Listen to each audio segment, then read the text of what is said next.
Good morning everyone. Last lecture में अपने discuss किया था हाइजेनबर्ग का अनिश्चितता सिद्धांत, जिसके अनुसार किसी पिंड का एक ही समय पर स्थिति और मोमेंटम का मेजरमेंट जो है, मापन जो है वो नहीं कर सकते, और इसी को अपन अनिश्चितता सिद्धांत बोल रहे थे।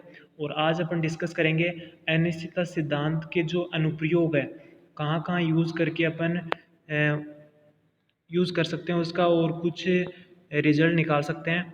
तो सबसे पहले बता दूं कि आज का जो टॉपिक है अपना है अनिश्चितता सिद्धांत के अनुप्रयोग। और उसमें सबसे पहले आता है फर्स्ट, नाभिक में इलेक्ट्रॉन का अनअस्तित्व। मतलब नाभिक में इलेक्ट्रॉन नहीं रह सकता, ये अपन को सिद्ध करना है अनिश्चितता सिद्धांत यूज़ करते हुए। तो सबसे पहले आपको बता दूं कि एक जो न्यूक्लियस होता है, न्यूक्लियस में केवल प्रोटॉन और न्यूट्रॉन ही पाए जाते हैं। प्रोटॉन जो कि धनावेशित होता है और न्यूट्रॉन जो कि न्यूट्रल उदासीन होता है। इस कारण नाभिक का जो आवेश होता है वो होता है +Ze, ठीक है, धनावेशित होता है। और जो इलेक्ट्रॉन होता है, ये आपको दिख रहा है, कक्षाएं बन रखी है।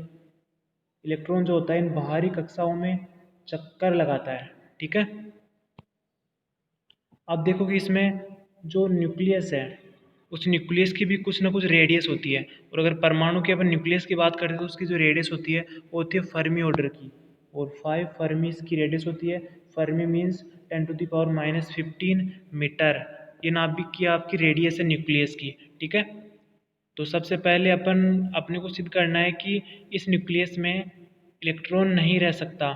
तो इसके लिए अपन मान के चलेंगे कि माना इलेक्ट्रॉन का अस्तित्व है, उल्टा मान के चलते हैं। तो क्या होता है, देखो लास्ट में जो रिजल्ट आएगा वो गलत आएगा। तो उससे अपन ये बोल सकते हैं कि नाभिक में इलेक्ट्रॉन नहीं रह सकता, ठीक है। तो सबसे पहले देखो कि लेट किया कि यदि नाभिक में इलेक्ट्रॉन का अस्तित्व माना जाए तो जो इलेक्ट्रॉन की स्थिति में अनिश्चितता होगी। तो मैंने बताया कि नाभिक की रेडियस जो होती है वो होती है 5 फर्मी या फर्मी ऑर्डर की होती है। तो यहाँ पे अगर 5 × 10⁻⁻15 मीटर अगर अपन इस न्यूक्लियस की रेडियस मानते हैं, तो उसमें इलेक्ट्रॉन कहीं भी हो सकता है। अपन को पता नहीं कि इस रेडियस में इलेक्ट्रॉन कहाँ पे है।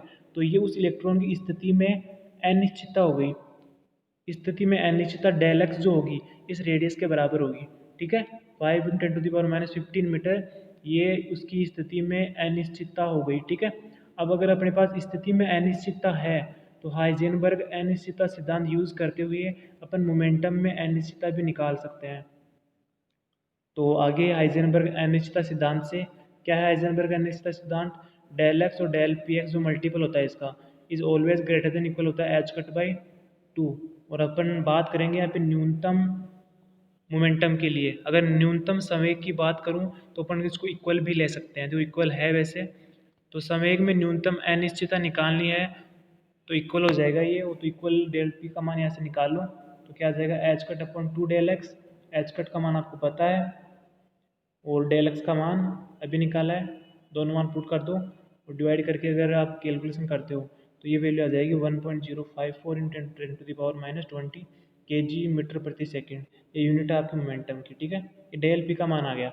और जो यहाँ पे न्यूनतम संवेग की अपन बात कर रहे हैं, तो न्यूनतम संवेग कम से कम जो संवेग में अनिश्चित है उसके बराबर तो होना ही चाहिए। तो इसको इक्वल कर देंगे अपन पी मिनिमम के। अब देखो अपने पास स्थिति में अनिश्चितता निकाल है अपने पास, और अपने वहाँ से क्या निकाल लिया, न्यूनतम संवेग भी निकाल लिया। अब क्या निकालेंगे अपन, अगर अपने पास संवेग आ गया तो आइंस्टीन का एनर्जी मोमेंटम रिलेशन होता है एनर्जी और मोमेंटम में। और मोमेंटम आपने निकाल लिया तो वहाँ से आप उसकी एनर्जी भी निकाल सकते हो। कौन सी एनर्जी, कि जो नाभिक है उसमें इलेक्ट्रॉन को रहने के लिए अपन ने क्या माना है कि इलेक्ट्रॉन उसमें मान लिया भाई रह सकता है। तो रह सकता है तो उसको कितनी एनर्जी चाहिए उसमें रहने के लिए नाभिक में, वो एनर्जी अपन निकालेंगे, ठीक है। तो ये आइंस्टीन का एनर्जी मोमेंटम रिलेशन होता है E² = P² C² + m0² C4 m0 rest mass है। और यहाँ पे अपन बात कर रहे हैं न्यूनतम संवेग की, तो एनर्जी भी क्या होगी, न्यूनतम ही लेके चलेंगे। न्यूनतम एनर्जी कितनी चाहिए इलेक्ट्रॉन को नाभिक में रहने के लिए, ठीक है, तो वो अपन कैलकुलेट कर रहे हैं।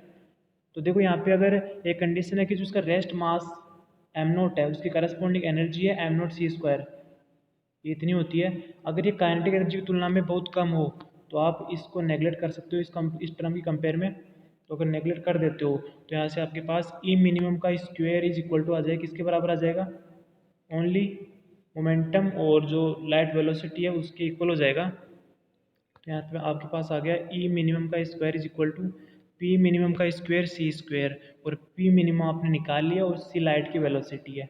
तो दोनों वैल्यू पुट करो और यहाँ पे अगर कैलकुलेट करते हैं अपन तो ई मिनिमम का जो मान आता है वो है 3.162 इंटू 10⁻⁻12 जूल। एनर्जी है तो जूल में आएगी, ठीक है। तो ये न्यूनतम एनर्जी आ गई आपकी जूल में, लेकिन अपन को कन्वर्ट करना है इसको इलेक्ट्रोवोल्ट में। और एक इलेक्ट्रोवोल्ट जो होता है वो इक्वल होता है 1.6 इंटू 10⁻⁻19 कूलम। तो उसका इस इक्वेशन में क्या कर दो, डिवाइड कर दो। देखो ये आया आपके पास वैल्यू ई मिनिमम की। तो इसमें अगर आपको इलेक्ट्रोवोल्ट में चाहिए तो एक इलेक्ट्रोवोल्ट की जो वैल्यू होती है उसका डिवाइड कर दो तो ये इलेक्ट्रोवोल्ट में चेंज हो जाएगा। और यहाँ से अगर अपन डिवाइड करते हैं तो ये वैल्यू आती है 20 मेगा इलेक्ट्रोवोल्ट, 20 इंटू 10⁻6 इलेक्ट्रोवोल्ट। इसको आप मेगा लिख सकते हो। 20 मेगा इलेक्ट्रोवोल्ट एनर्जी आ गई, जो ये बता रही है कि आपका इलेक्ट्रॉन, आपने क्या माना है कि इलेक्ट्रॉन नाभिक में रह सकता है। अगर रह सकता है तो उसको कितनी एनर्जी चाहिए, 20 मेगा इलेक्ट्रोवोल्ट चाहिए। अब इसके पास कितनी होती है वो अपन देखते हैं। देखो ये नाभिक के अस्तित्व के लिए न्यूनतम एनर्जी है, परंतु बीटा डीके अपन न्यूक्लियर में पढ़ेंगे, उसमें बीटा डीके के थ्रू इलेक्ट्रॉन्स निकलते हैं तो उसके साथ में कुछ एनर्जी भी उत्सर्जित होती है। और वो एनर्जी कितनी होती है, तो बीटा 6 के अनुसार जो स्टेबल नाभिक होता है, स्थायी नाभिक से उत्सर्जित इलेक्ट्रॉनों की ऊर्जा जो होती है वो 2 से 3 मेगा इलेक्ट्रोवोल्ट ही होती है, इससे अधिक नहीं होती, ठीक है। लास्ट 4 मेगा इलेक्ट्रोवोल्ट हो सकती है, लेकिन यहाँ पे इलेक्ट्रॉन को नाभिक में रहने के लिए कितनी एनर्जी चाहिए, 20 मेगा इलेक्ट्रोवोल्ट चाहिए, जो कि इससे बहुत ज़्यादा है। उसके पास तो कितनी है, 2 से 3 मेगा इलेक्ट्रोवोल्ट ही होती है। तो यहाँ से स्पष्ट होता है कि आपका जो नाभिक है, नाभिक में इलेक्ट्रॉन का अस्तित्व नहीं है, नाभिक में इलेक्ट्रॉन नहीं रह सकता। और इसी कारण नाभिक में केवल प्रोटॉन और न्यूट्रॉन रहते हैं और इलेक्ट्रॉन कक्षाओं में बाहर चक्कर लगाते हैं। ये अपन ने हाइजेनबर्ग अनसर्टेनिटी प्रिंसिपल यूज़ करके सिद्ध किया है, और भी मेथड है सिद्ध करने के लिए। इसके बाद में अपना सेकंड जो अनुप्रयोग है, सेकंड अनुप्रयोग है हाइड्रोजन परमाणु की मूल स्तर की ऊर्जा, ground state energy of hydrogen atom. देखो हाइड्रोजन जो एटम होता है जिसको अपन बोलते हैं 1H1, आपकी पीरियोडिक टेबल में जो पहला परमाणु क्रमांक का जो आपका एलिमेंट है वो हाइड्रोजन ही होता है, ठीक है।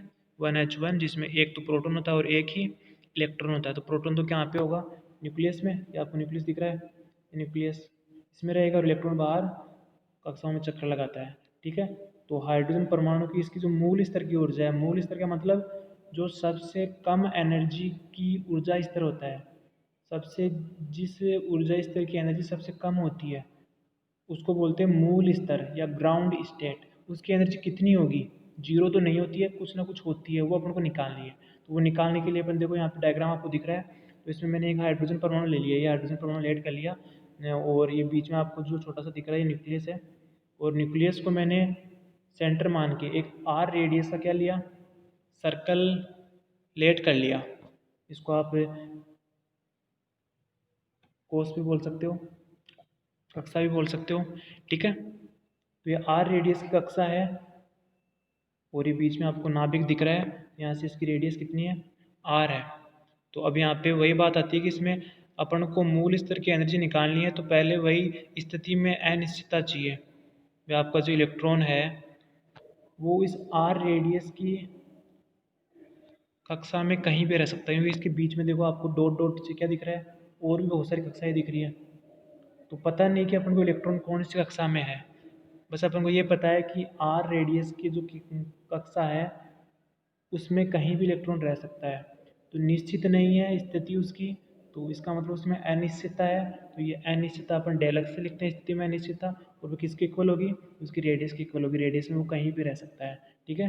तो अपन को ये पास की स्थिति में अनिश्चितता आ गई, और हाइजेनबर्ग अनसर्टेनिटी प्रिंसिपल यूज़ करके अपन मोमेंटम में अनिश्चितता निकाल सकते हैं। और उसके बाद में अपन उसकी आपका जो इलेक्ट्रॉन है उसकी काइनेटिक एनर्जी और पोटेंशियल एनर्जी दोनों निकालेंगे, और दोनों को ऐड करेंगे तो आपके पास टोटल एनर्जी आ जाएगी। और वहाँ पे आगे कंडीशन लगा के ग्राउंड स्टेट की एनर्जी आप निकाल सकते हो। तो ये अपन देखेंगे नेक्स्ट लेक्चर में देखेंगे, ठीक है। Thank you.